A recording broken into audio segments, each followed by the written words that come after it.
بسم اللہ الرحمن الرحیم ایاک نعبد و ایاک نستعین۔ میرے پاکستانیوں، بڑی تیزی سے اسلام آباد میں عدالت میں میرا توشہ خانہ کا کیس چل رہا ہے۔ ہمایوں دلاور صاحب پریزائڈ کر رہے ہیں اس میں،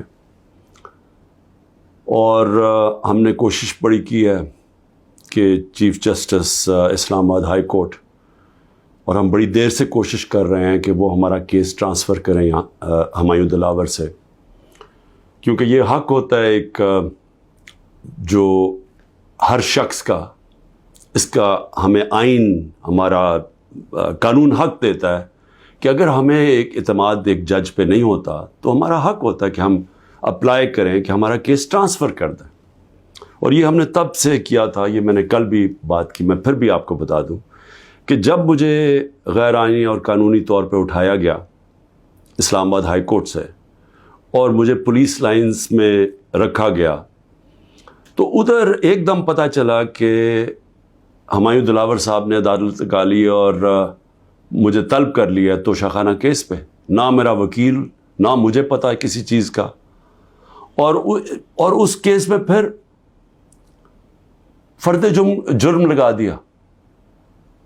قانون تو یہ ہے کہ مجھے بتا کے لگانا چاہیے تھا، بتائے بغیر لگا دیا، تو ہمیں تب ہی سمجھ آ گئی کہ یہ ہمیں یہاں انصاف نہیں ملے گا۔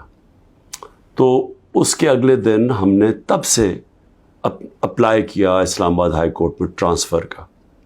اب میں بات کر رہا ہوں 12 مئی کو، یہ تقریباً اب سمجھ لیں کہ 3 مہینے گزرنے لگے ہیں۔ تب سے اپلائی کیا ہوا ہے اور کوشش کرتے گئے کہ ہمارا کیس اس عدالت سے نکالا جائے۔ اس کے بعد بہرحال جو میں نے آپ کو بتایا کہ کیس ہوا، میں نے 35 سوال دیے گئے۔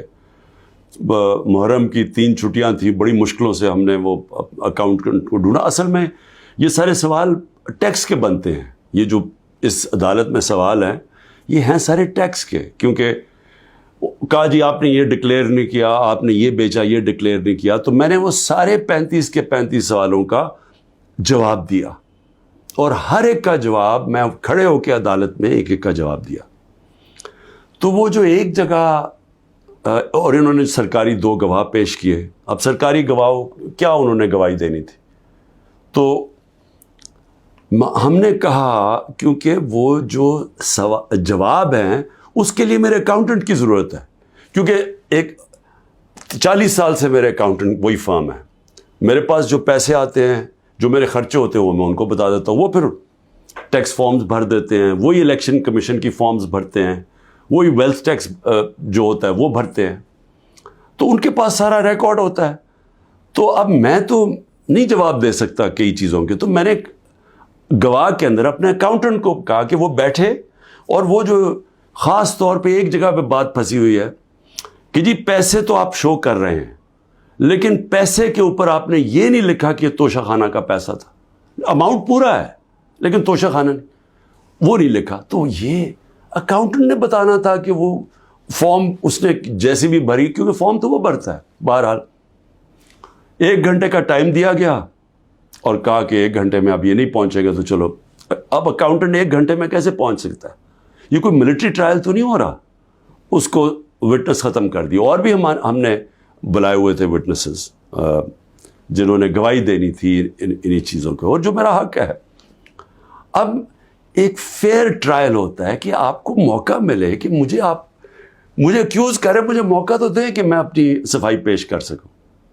نہیں موقع دیا گیا، اور بڑی جلدی سب کچھ تیزی سے کیا جا رہا ہے۔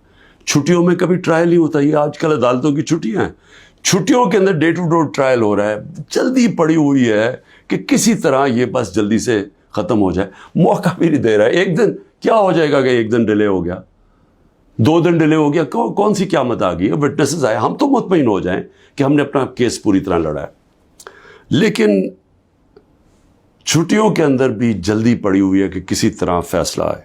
حالانکہ ہم سپریم کورٹ میں بھی ہیں، اور اسلام آباد ہائی کورٹ سے مجھے کہنا پڑتا ہے کہ میں کافی مایوس ہوں کہ وہ نہ فیصلہ کرتے ہیں، وہ کھینچتے بھی جاتے ہیں، وہ پورا موقع دے رہے ہیں کہ یہ جب فیصلہ ہو جائے یعنی اگر ہم نے ٹرانسفر کا اتنی دیر اپلائی کیا ہوا تو کم از کم فیصلہ تو کریں، وہ کرتے بھی نہیں ہیں. بہرحال وہاں بھی ان کو بھی میں نے کہا، بڑی دیر کا کہا ہوا ہے کہ ہمیں چیف جسٹس اسلام آباد ہائی کورٹ پہ مجھے کوئی اعتماد نہیں ہے. جب مجھے اٹھایا گیا وہاں سے، آپ سوچیں کہ مجھے غیر قانونی اور آئینی طور پہ اٹھایا گیا ان کی عدالت سے، اور انہوں نے اس کو لیگلائز کر دیا. یعنی اصل میں تو ان کو اللیگل کرنا چاہیے تھا، سپریم کورٹ کو تو جانے کی نوبت نہیں ہونی چاہیے تھی. ان کی عدالت میں بیٹھا ہوں، شیشے توڑ کے، ڈنڈے مار کے، وکیلوں کو مار کے، وہ بیچارہ رجسٹری سٹاف ان کو ڈنڈے مار کے، اور مجھے گھسیٹ کے لے گئے وہاں سے ان کی عدالت سے. اور چیف جسٹس نے کچھ بھی نہیں کیا، بلکہ اس کو جائز قرار دے دیا گیا. اس کے بعد جو اس سے پہلے ٹرین کیس تھا، 3 ممبر بینچ بیٹھا، دو ججز نے واضح طور پہ کہہ دیا کہ مینٹینیبل یہ کیس. چیف جسٹس صاحب فیصلہ نہیں کر رہے، وہ بھی لٹکائے ہوا وہاں. اور ہمیں اعظم سواتی کو بہت اعتراضات تھے. انہوں نے لیٹر لکھا کہ مجھے اعتماد نہیں ہے آپ کے اوپر. تو نہ وہ اپنے آپ کو ریکیوز کرتے ہیں، نہ ادھر نیچے سے ریکیوز کر رہے ہیں. اور پھر ہمیں بڑا ایک سیریس چیز ہے یہ جو فیس بک پہ دیکھیں، فیس بک 90 دن تک فیس بک کا ریکارڈ ان کے پاس پڑا ہوتا ہے. اگر FIA یا جج صاحب ایک صرف آپ کو ای میل کر دیا فیس بک کو کہ یہ کیس ہو رہا ہے، آپ مہربانی کر کے بتا دیں کہ 90 دن تک ان کی جو بھی فیس بک میں پوسٹ تھی وہ کون سی تھی. کیونکہ 90 دن تک جو لوگوں نے دیکھا ہے اور پوسٹ بھی کیا ہے کہ اس کے جو ہمایوں دلاور کی پوسٹ تھی، اس پہ انہوں نے جو ان کا میرے متعلق پوسٹ کی ہوئی ہیں، وہ تو اگر کوئی بھی دیکھ لے تو مجھے تو ان سے انصاف نہیں مل سکتا. لیکن وہ FIA کے پاس گئے اور FIA نے جناب کہا جی وہ کیونکہ ڈیلیٹ ہو گئی ہیں، وہ FIA نے کلین چٹ دے دی. میچ فکس ہوا ہے. ابھی بھی اگر آپ کسی کو انصاف کی فکر ہے چیف جسٹس اسلام آباد ہائی کورٹ کی یا FIA کو، تو بڑا سیدھا ہے کہ ایک ای میل کریں اور فیس بک کو کہیں کہ ہمیں 90 دن کا دے. اس میں پتہ چل جائے گا کہ کیا دلاور صاحب مجھے انصاف دے سکتے ہیں یا نہیں دے سکتے. میں اس کے بعد دوسری بھی بات کرنا چاہتا ہوں، کیونکہ یہ تو اب دیکھتے ہیں، یہ بڑی تیز سپیڈ سے چل رہا ہے. اب دیکھتے ہیں آگے کیا ہوتا ہے. لیکن ابھی تک تو کوئی امید نہیں نظر آ رہی کہ جو فیئر ٹرائل ہوتی ہے وہ مجھے ملے گی، جو میرا رائٹ ہے. دوسری چیز یہ جو انہوں نے 2 بلز اسمبلی میں لے کے آئے بڑی تیزی سے، پتہ نہیں انہوں نے کتنے بل پاس کر دیے 1 گھنٹے کے اندر. کوئی 15 نئی لیجسلیشن لے آئے. وہ گورنمنٹ جو جا رہی ہے 15 لیجسلیشن، 8-10 لوگ بیٹھے ہوئے تھے اسمبلی میں. جمہوریت کا مذاق اڑ رہا ہے. نہ وہ بل پڑے گئے ہیں نہ کچھ ہے، جلدی سے، اور سارا بل کے پیچھے بدنیتی ہے. اور یہ جو 2 بلز انہوں نے انٹروڈیوس کیے ہیں، سیکریسی ایکٹ اور prevention of extreme violence act, یعنی یہ جو 2 بل ہیں، یہ تو ایک قوم کو غلام بنا رہے ہیں. یہ تو اسٹالن کی USSR کے اندر اس طرح کے تو قانون بنتے تھے، یا نازی جرمنی میں بنتے تھے. لیکن یہ کسی آزاد معاشرے میں تو کوئی تصور بھی نہیں کر سکتا کہ انٹیلیجنس ایجنسی فیصلہ کریں گی، کسی گھر میں بھی گھس جائیں گی اور فیصلہ کریں گی کہ یہ گھر کے اندر کوئی دہشت گرد ہے. اور وارنٹ ایک جو ہوتا ہے، گھر میں گھسنے سے پہلے آپ کو سرچ وارنٹ لینا پڑتا ہے. اس کے بغیر آپ گھس جائیں گے گھروں میں، کسی کے گھر میں بھی گھس جائیں گے اور کچھ بھی کریں گے، اور کسی کو ان کو روکنا نہیں چاہیے. تو یہ تو ایک ملک میں بالکل ہی غلاموں کو کنٹرول کرنے کے لیے ہو رہا ہے. پھر سیکریسی ہے، ایک اور ایکٹ لے آئے ہیں کہ آپ کسی بھی اگر کوئی انٹیلیجنس ایجنسیز کا کوئی آدمی ہے، اس کا آپ نام بھی نہیں لے سکتے. اگر آپ نے نام لے لیا تو وہ آپ کوئی اسٹیٹ سے غداری کر دیں گے، سیڈیشن ہے وہ. تو یہ تو اس طرف جا رہا ہے کہ جنرل مشرف کے مارشل لاء میں بھی اس طرح کی حالات نہیں تھے. یہ تو بالکل ایک وہ معاشرہ، اور مجھے لگ رہا ہے کہ تیاری کر رہے ہیں کہ انہوں نے تو الیکشن کا کوئی نیت ہی نہیں نظر آ رہی. تو اگر الیکشن نہیں کروانے تو اس کے بعد تو پھر لوگوں کو کنٹرول ہی کرنا پڑے گا. تو انہیں حربوں سے کنٹرول کرنا پڑے گا. اور مجھے جو خوف آ رہا ہے، میں آخر میں صرف یہ بات کرنا چاہتا ہوں کہ اس وقت جو پختونخوا ہے اس کی ہمیں فکر کرنی چاہیے، کیونکہ ان کی کوئی اپنی الیکٹڈ گورنمنٹ نہیں ہے اس وقت.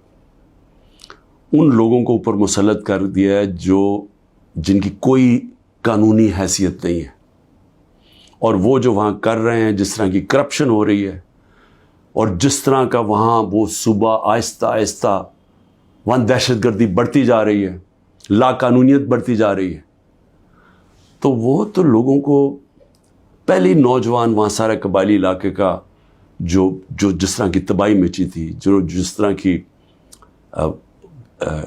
قتل و غارت ہوئی ہے قبائلی علاقے میں، ڈرون اٹیک سے، ملٹری آپریشنز، اوپر سے طالبان ایک طرف، وہ دوسری طرف فوج، تو وہ جو لوگوں سے ہوا، جس طرح کی تباہی مچی وہاں، تو وہ تو اسی سے ابھی نکل رہے ہیں. تو اگر یہ اسی طرف چلا گیا پھر سے، تو مجھے تو سمجھ نہیں آ رہی کہ کیا جو اس وقت فیصلے کر رہے ہیں اس ملک کے، کیا ان کو اندازہ ہے کہ نیچے گراؤنڈ کے اوپر کس طرح کا غصہ اٹھ رہا ہے؟ کیا اندازہ ہے کہ جب وہ پولیس لائنز کے اندر جب 100 پولیس والے شہید ہوئے تھے، پتہ ہے نیچے سے کیا آوازیں آ رہی تھیں؟ اور اب جو بجوڑ میں ہوا اس کے اوپر سارے پختونخوا کے اندر کس طرح کا غصہ گیا ہے؟ کیا کسی کو اندازہ ہے کہ یہ کس طرف جا سکتا ہے؟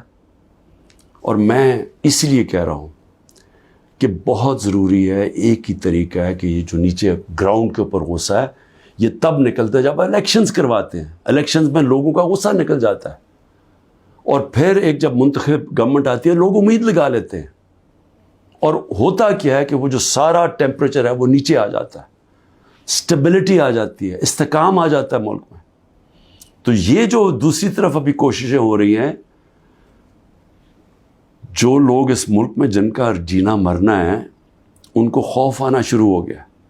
جو 12 لاکھ یہاں سے پروفیشنلز چھوڑ کے گئے ہیں اور جا رہے ہیں، آج ہمیں سمجھ آنا چاہیے کہ ان کی امید ختم ہو گئی ہے.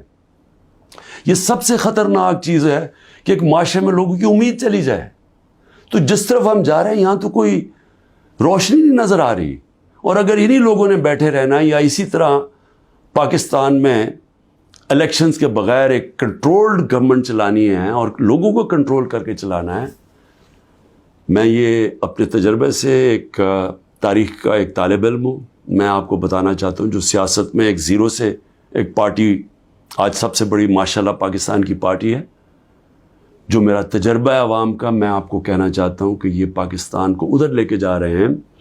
جو لوگ سمجھ رہے ہیں کہ وہ ڈنڈے کے زور سے اس ملک کو کنٹرول کر لیں گے، وہ سمجھتے نہیں ہیں، عوام کی سوچ نہیں سمجھتے، نہ وہ تاریخ جانتے ہیں، نہ وہ پولیٹکس سمجھتے ہیں، اور وہ پاکستان کے لیے بہت بڑا خطرناک اندھیرے کی طرف ہم لے کے جا رہے ہیں. پاکستان زندہ باد.